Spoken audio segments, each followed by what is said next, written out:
19일 월요일 새벽 하나님의 말씀은 로마서 11장 13절부터 21절 말씀입니다. 내가 이방인인 너희에게 말하노라.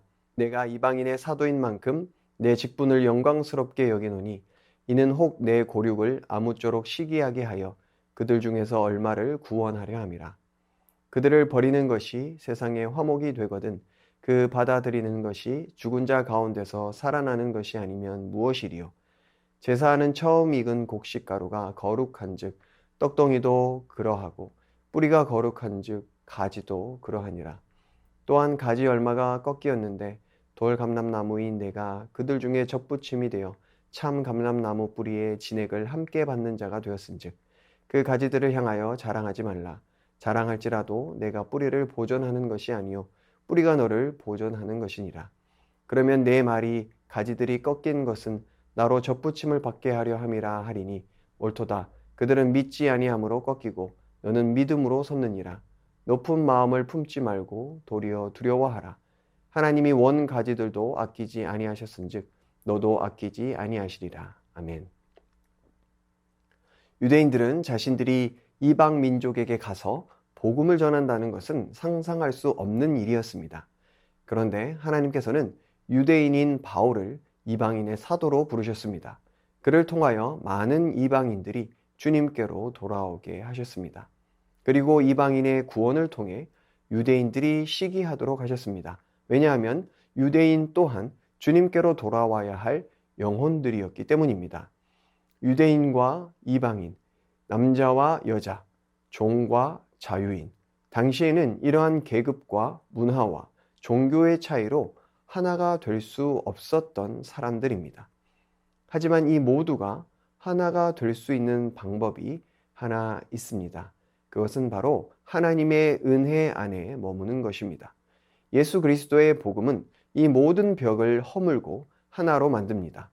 하나님의 은혜와 자비는 모든 벽을 허물어 버리기 때문입니다. 그래서 우리는 날마다 하나님의 은혜와 자비를 구하며 그 안에 머물러야 합니다. 세상은 숫자로 우리의 가치를 판단합니다. 학생 때는 성적으로 나의 가치를 판단하고 줄을 세웠습니다. 직장인이 되어서는 연봉으로 나의 가치를 판단하고 줄을 세웁니다. 나의 직급과 경제력이 곧 내가 얼마나 가치 있는 사람인가를 판단하는 기준이 된 것이죠. 우리도 이러한 기준에 적응하여 아무런 비판 없이 살아갈 때가 많이 있습니다. 우리의 자녀들에게도 그러한 기준과 잣대를 들이밀 때가 많이 있습니다. 그러나 우리 인생의 가치는 결코 숫자로 가치를 매길 수 없습니다. 모든 인생은 하나님의 은혜로 살아가기 때문입니다. 우리가 존재할 수 있는 것, 하나님의 은혜입니다. 우리가 하나님의 자녀가 된 것 또한 하나님의 은혜입니다. 여기에 내가 한 것은 아무것도 없습니다. 그러니 우리는 자랑할 것이 없는 것이죠. 우리가 자랑할 것은 오직 예수 그리스도밖에 없습니다. 구원은 당연히 받아야 할 대가가 아니라 은혜의 선물입니다. 그래서 우리는 나의 마음을 감사와 겸손으로 채워야 합니다. 오늘 본문에서도 높은 마음을 품지 말고 도리어 두려워하라고 말씀합니다. 무서워하라는 게 아니라 경외하는 마음을 품으라는 것이죠. 유대인들은 마음이 높아질 대로 높아졌었습니다. 자신들의 행위와 공로를 업적으로 내세웠습니다. 교만함으로 하나님을 떠났습니다. 하나님께서는 그들에게 진노하시지만 그러나 영원토록 내치시지는 않습니다. 돌아오기를 원하시는 것이죠. 하나님은 은혜와 자비의 하나님이시기 때문입니다. 그 은혜와 자비가 우리를 하나님의 자녀 되게 하셨습니다. 우리는 하나님과 교제할 수 있는 특권을 가졌습니다. 그러하기에 우리는 우리에게 주어진 기회에 감사하고 겸손해야 합니다. 나의 나된 것은 다 하나님의 은혜와 자비 때문이라는 것을 기억해야 합니다. 오늘 말씀처럼 가지가 뿌리를 보존하는 것이 아닙니다. 뿌리가 가지를 보존하는 것입니다. 가지의 생명력을 결정하는 것은 뿌리입니다. 하지만 뿌리는 땅 속에 있어서 보이지 않습니다. 가지는 높은 곳에 있어 잘 보입니다. 드러나지 않는다 하여 가볍게 여기면 생명력을 잃어버릴 수 있습니다. 하나님의 은혜가 눈으로 볼 수 없어 잊어버리기 쉽습니다. 그 은혜를 잊어버리면 우리는 감사와 겸손을 잃어버리고 영적 생명력조차 잃어버릴 수 있습니다. 또한 우리는 포용적인 사랑으로 나아가야 합니다. 하나님의 구원은 사람들의 배경과 상관없이 누구에게나 손을 내밉니다. 예수님께서는 사람들의 형편에 따라 다르게 대우하지 않으셨습니다. 우리도 누구에게나 손을 내밀 수 있는 포용적인 사랑으로 나아가야 합니다. 그러기 위해 오만함을 버려야 하는 것이죠. 오늘 바울도 구원받은 이방인들에게 꺾여진 유대인들에게 오만함으로 대하지 말 것을 경고하고 있습니다. 우리도 마찬가지입니다. 믿지 않는 자들을 깔보거나 오만함으로 대할 수 있습니다. 그러하기에 우리는 하나님의 은혜와 자비를 입은 자들임을 늘 기억해야 합니다. 동시에 복음을 전하는 자로서 주의 사랑을 세상 가운데 전하는 통로임을 기억해야 합니다. 오늘도 나를 구원하신 은혜와 자비에 감사하며 나를 부르신 부르심 따라 살아가는 복된 하루가 되기를 축복합니다. 이 시간 말씀 의지하여 함께 기도하겠습니다. 날마다 하나님의 은혜와 자비를 구하며 살아가게 하여 주시옵소서. 높아지려는 마음이 아니라 낮아지려는 마음으로 감사와 겸손으로 살아가게 하여 주옵소서. 세상 가운데 복음을 전하는 삶 살아가게 하여 주옵소서. 우리 시간 말씀 의지하여 함께 기도하겠습니다.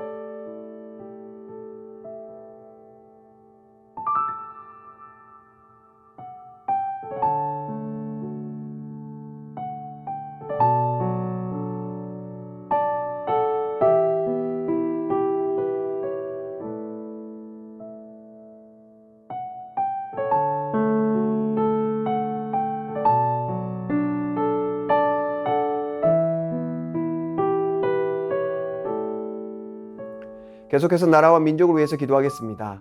불법과 불의, 부정부패가 사라지고 하나님의 공의와 정의가 다스리는 이 나라가 되게 하여 주옵소서. 북한 땅에도 복음으로 참된 평화가 임하게 하여 주옵소서. 환경 파괴를 멈추고 창조 질서를 회복하는 데 힘쓰는 열방이 되게 하여 주옵소서. 계속해서 나라와 민족과 열방을 위해서 함께 기도하겠습니다.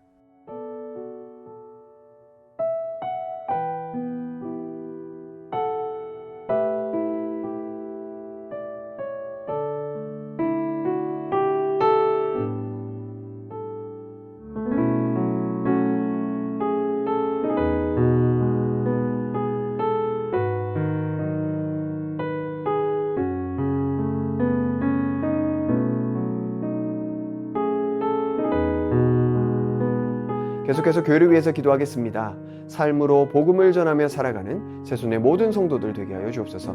신천지와 같은 이단이 틈타지 않도록 온전한 진리의 말씀 위에 세워지는 새손교회 되게 하여 주옵소서.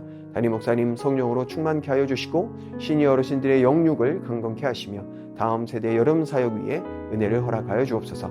계속해서 교회를 위해서 함께 기도하겠습니다.